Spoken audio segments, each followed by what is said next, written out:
welcome back to day 4 of Anti-Self-Bullying Week. My name's Emma Ward and I run Imagine Your Image as a confidence, life and style coach. Now I want to show you an image. Can you see her? Now, I'm never going to look like that. Do you know why? Even she doesn't look like that. I mean, honestly, what kind of world are we living in where we can't just have a photograph of a beautiful model or a Hollywood actress without having to Photoshop and airbrush them to within an inch of their lives? Now, I don't know if you're aware of how much photoshopping goes on, but it's terrifying. They literally change the colour of their hair, they'll change the colour of their eyes, they will change their whole skin tone, they'll make their bust perter, their waist will go in, they'll even make their limbs longer. I mean, what kind of message are we giving to children and teenagers when we're saying even beautiful women like this aren't good enough, we need to improve them? I remember reading an article about Cindy Crawford and she said, even I don't wake up looking like Cindy Crawford.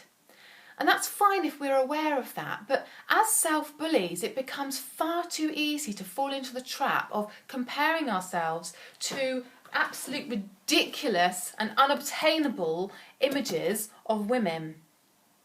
So one of the things that I do with the women and the teenagers that come to see me that have severe body hatred is a really simple technique. Now, body hatred, when it's that severe, we're talking about not being able to look at yourself in the mirror and it being really debilitating. I know what it's like to turn away from a photo of myself in disgust and not want to look in the mirror because I hated what was looking back at me. So this technique, you might not be as far along that spectrum as self-hatred as other people, but it will still make a difference to the way you see yourself because remember, we're trying to release the inner bully. So what I need you to do is to, using your notebook, I want you to write out 5 things that you're grateful to your body for.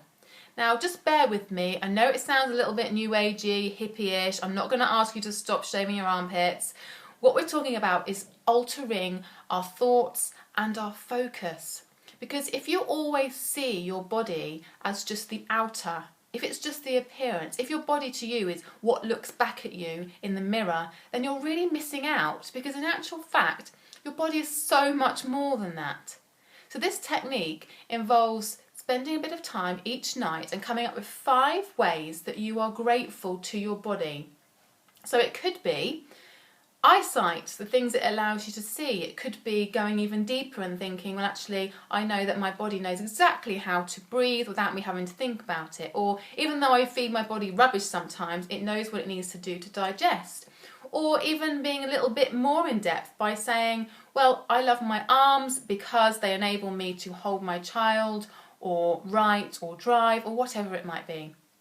Now I've seen this makes such a difference to my clients' lives.